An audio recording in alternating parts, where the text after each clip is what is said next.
Hey guys, how you doing? Gavin here from the Growing Younger team, and this exercise is a burpee, press up, deadlift, shoulder press. Bit of a mouthful, but it's a really good exercise to get the whole body working at the same time with minimal equipment. So all you're going to do is grab a set of dumbbells that cause you to be challenged on the shoulder press. This is important because otherwise you're not going to be able to lift that weight up above your shoulders. So what you're going to do, simply have the dumbbells on the floor, you come down, kick your legs back, push up, bring your legs forward, deadlift up, curl, press, and reverse, down, push, and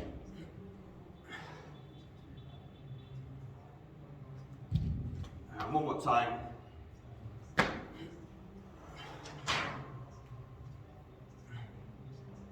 and down. Really good exercise, working the whole body. Give it a try by the desired amount of reps your trainer gives you, or about the 10 to 12 rep max. 10 to 12 rep range for you. Enjoy.